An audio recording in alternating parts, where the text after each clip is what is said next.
Gender role expectations, family climate, and culture are all large factors when dealing with how men and women process feelings and communicate.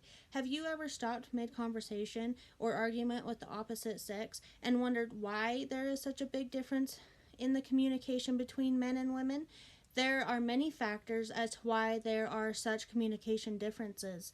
Within this research paper, we will discuss factors such as segregation of the opposite sex at a young age, gender differences in communication development, differences in nonverbal cues, and the role of family, culture, and gender.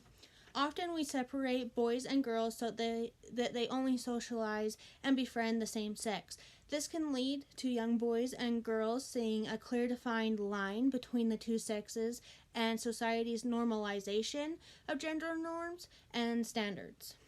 How can the segregation of young boys and girls affect them later in life when dealing with communication?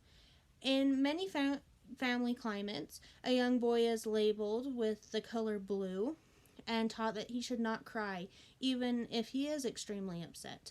As the young boy grows up, he carries these standards with him, and it grows hard for him to express emotions.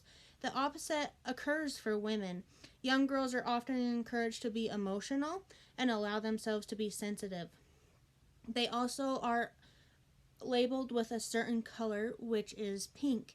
These factors also play into how women communicate. Women often use much emotion and different tones when communicating, whereas men usually lack this characteristic. It is no secret that men and women interpret and communicate things differently. But did you know that young men and women have different developing rates of speech development?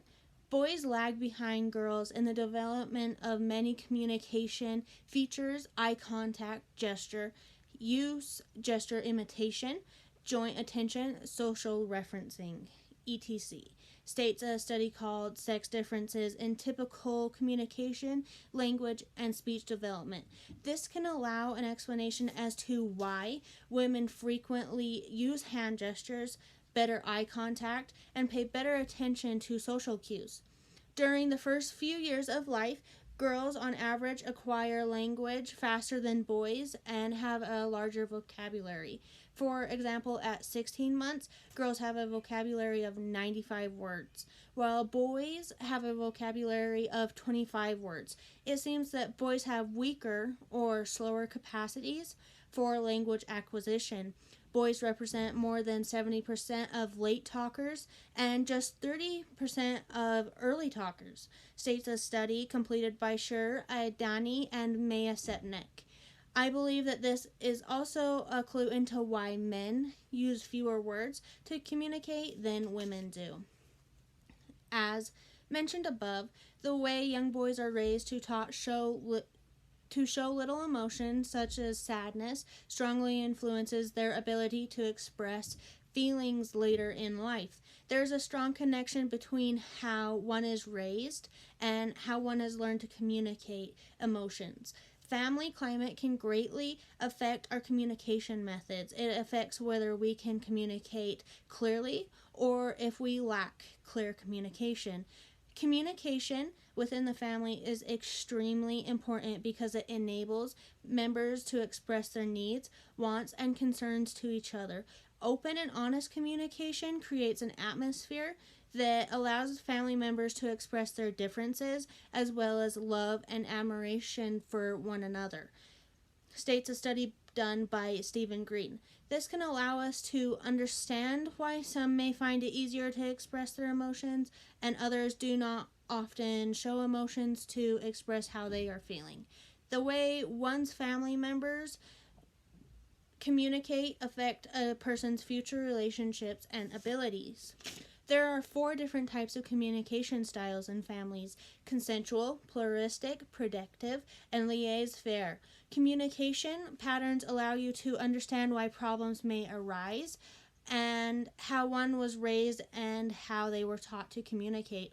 Families with a consensual type of communication value open conversation, but also conformity within the family unit, states a study completed by Askan F. Corner. In a consensual communication pattern, parents are the final decision makers, but all members of the family have respected opinions and input on the matter at hand. In a pluralistic family patterns, parents believe in the value of conversation, but also believe in the importance of life lessons. Parents also expect their children to develop and hold social interactions outside of the family and to become independent. Protective families often have parents who do not hold value in open conversation. Protective family communication usually relies on the phrase, because I said so, states a study completed by Askin F. Corner and Mary Ann Fitzpatrick. The A's-Fair families do not value either conversation or conformity.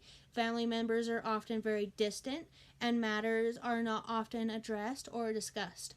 Children do not value the value of conversation and often have very little support. In conclusion, men and women have different communication styles, but there are many factors as to why this may be. In my opinion, the number one reason would be no matter what gender, we are all brought up differently. Our families and cultures have different norms and standards on how we should communicate with each other. The four communication styles have a large influence on how one learns to communicate. Effective communication is an important characteristic of strong, healthy families. Research identifies communication and communication styles, such as essential building block of a strong marital, parent-child, sibling, and future relationships, states of Virginia State University study. There is also the factor of gender roles and what is normalized for how young boys and girls are taught to act and feel. Factors such as these affect how we communicate and show emotion in our daily lives and relationships.